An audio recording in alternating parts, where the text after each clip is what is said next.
Bonjour, bienvenue dans une vidéo un petit peu particulière. On va vous présenter notre maison sur roue. C'est un Land Rover Defender, ça, il n'y a pas de miracle, hein, vous l'aviez déjà reconnu. C'est un modèle 130, donc c'est le plus long, hein, il y a le 90, le 110 et le 130. C'est une voiture qu'on a achetée en Hollande, mais qui vient d'Allemagne et qui servait de dépanneuse. On vous montrera une photo. Elle avait des gyrophares et des bandes fluo qu'on a retirées. Donc cette voiture, on l'a achetée en 2022. On a mis 2 ans pour la préparer, pour ce tour d'Afrique. Et on va vous présenter les petites modifs qu'on a apportées. À l'avant, ce qui frappe le plus évidemment, c'est le pare-choc. C'est un roll parts avec un treuil Warn. Ce qu'on voit en dessous, c'est le ski. Donc un petit blindage, hein, pour éviter de taper et se faire très mal. Juste derrière, on ne le voit pas, on vous montrera après, c'est la protection de la barre de direction. Ça permet d'éviter de rouler en canard si jamais on se prend un gros caillou. On remonte ici, on voit des visions X qui éclairent super bien la nuit, c'est vraiment génial.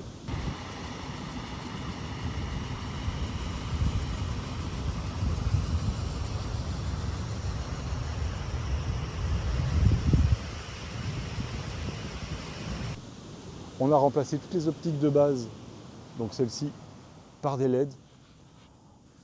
Ça tombe moins souvent en panne, c'est plus étanche et ça éclaire quand même vachement mieux que les petites bougies qu'ils mettent à la place à la base.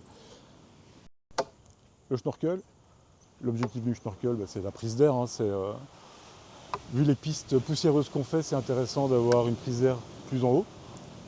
Ça peut aussi servir quand on traverse des rivières. Et dans ce cas-là, il faut étanchéifier les ponts.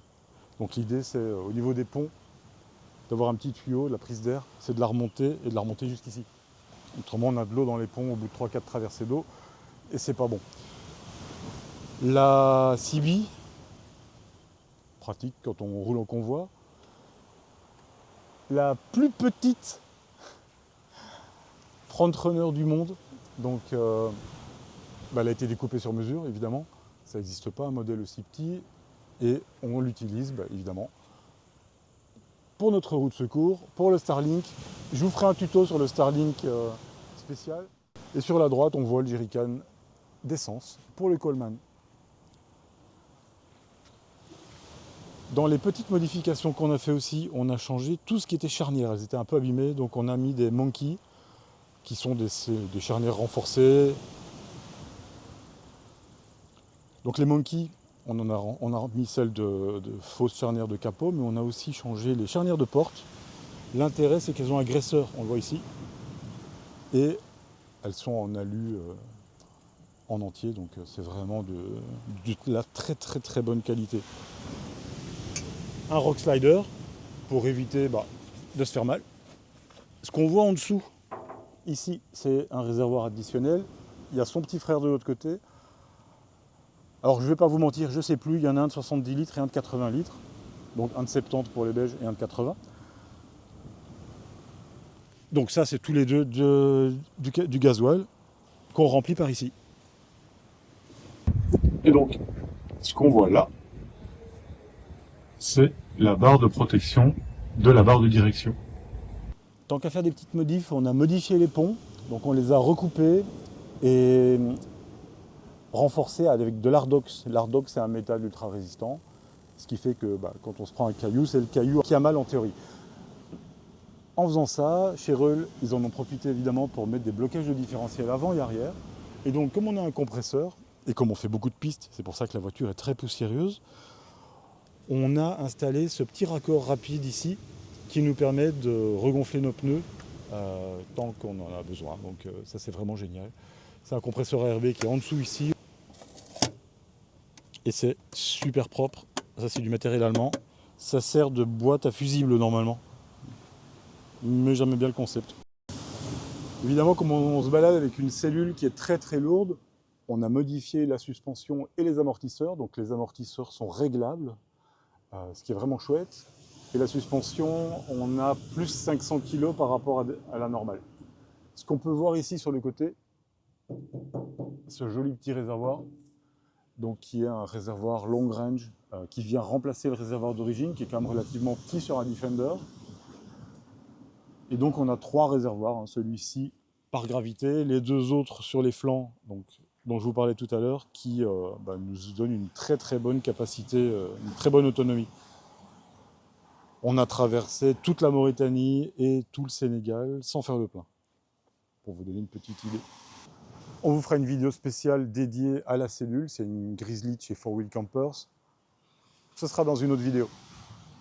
Il nous manquait de place, et donc on a ces petits caissons, il y a celui-ci et son petit frère de l'autre côté, qui sont assez grands que pour stocker pas mal de petites choses. En dessous de ça, oui, les caissons sont fixés à la voiture.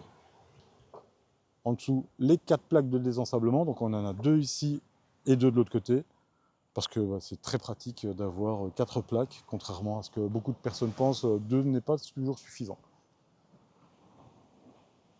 Donc ici, on a la caméra de recul qui est sur la gauche, enfin au centre. Donc là, voilà. Et donc ça c'est pratique, elle se met en marche dès qu'on enclenche la marche arrière, elle est reliée au phare arrière.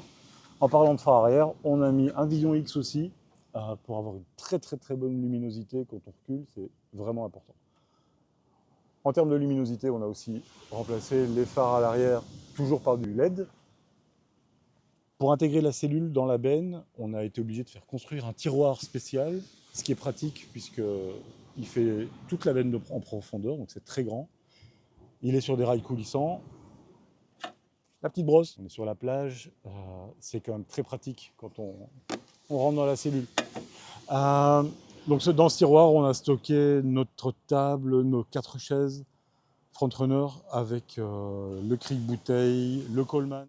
Ici, on vous montre le Defender tout nu. Il a été traité au niveau de son châssis contre la corrosion. Donc du côté conducteur, on retrouve un caisson dans lequel on stocke principalement les chaussures.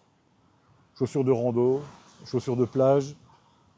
On retrouve également les 2 Max Trax Ultra qui sont les petites sœurs de l'autre côté. Le bouchon de remplissage du réservoir de gauche. Forcément, le Rock Slider, hein, parce que tant qu'à faire, on en a mis 2, un de chaque côté. Bienvenue à l'intérieur du DEF. Première modif, on a changé le plafonnier par du LED rouge et blanc. L'avantage du rouge, c'est que ça évite d'avoir des bestioles, ça les attire moins. Et on a changé pour du LED parce que dans une ancienne vie, en laissant une porte ouverte, j'ai vidé la batterie complètement. Ici, on a tout ce qui est fixation, c'est du ram mount, c'est ce qui se fait de mieux, hein, ça tient bien. Et nous avons un magnifique GPS Garmin Overlander qui est ultra réactif. Si vous avez des questions sur ce genre de bestiole, n'hésitez pas, laissez des petits messages en commentaire. Là, vous avez le blocage de différentiel et le compresseur. Donc de gauche à droite, différentiel avant, différentiel arrière et le compresseur. Et ici, les petits boutons de témoins, de remplissage des réservoirs auxiliaires, donc gauche-droite, avec le petit bouton pour appuyer pour actionner la pompe. Quelque chose que je conseille à tout le monde qui a un Defender, c'est de remplacer la console ici par un petit couvercle qui est très facile à installer. Je l'ai déjà fait moi-même. Ensuite, ici, on a le Cubi. En fait, dans le véhicule initial, il n'y en avait pas. Donc, on a dû en installer un. Tant qu'à faire, on en a installé un en métal. Il fait un petit peu coffre-fort. Hein. Vous voyez qu'il y a une fermeture avec une clé. Et c'est très résistant, c'est très grand. Et il y a de la mousse ici au-dessus, donc c'est pratique.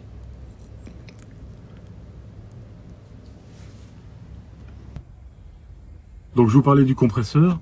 Il est en dessous du siège passager. Donc facile à retirer, hein, c'est sur un Defender. Le petit luxe, c'est le siège chauffant. Tant qu'on était à mettre des sièges, on a mis des sièges chauffants. Et donc le compresseur, il se calme ici. Donc la boîte à fusible, le compresseur avec l'air comprimé qui part vers le différentiel arrière, le différentiel avant, et celui-ci qui part vers le petit raccord rapide qu'on vous a montré dans la boîte sur les côtés, qui nous permet de regonfler nos pneus rapidement après avoir fait de la piste, ce qui est vraiment très pratique. Et voilà.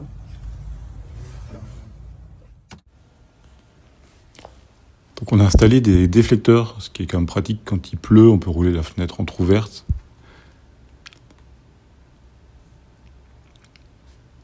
Alors on a changé les sièges parce que c'était un véhicule de chantier, donc les gens rentraient dedans et sortaient en permanence, les sièges étaient défoncés, donc on devait les changer.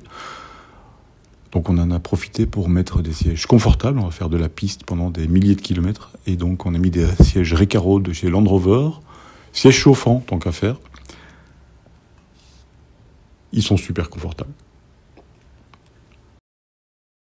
Petite finition aussi, les vitres. On avait des vitres manuelles, on les a remplacées par des vitres électriques. Parce que comme je suis grand, j'ai mon genou qui a tendance à taper dans la portière, donc tant qu'à faire. On les a changées par des vitres électriques, ce qui est quand même utile quand on roule sur les pistes de pouvoir fermer et ouvrir rapidement les fenêtres.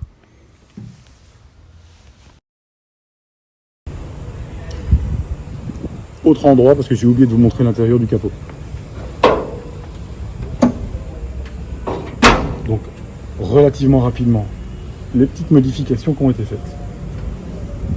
Ici se cache l'intercouleur et le radiateur qui ont été tropicalisés, qui ont été maximisés pour refroidir correctement le véhicule dans des conditions un peu extrêmes.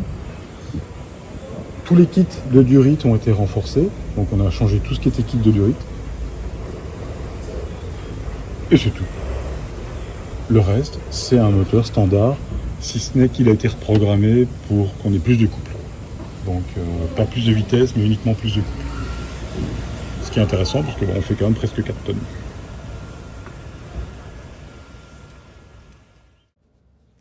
On se retrouve la semaine prochaine pour une nouvelle vidéo. À bientôt.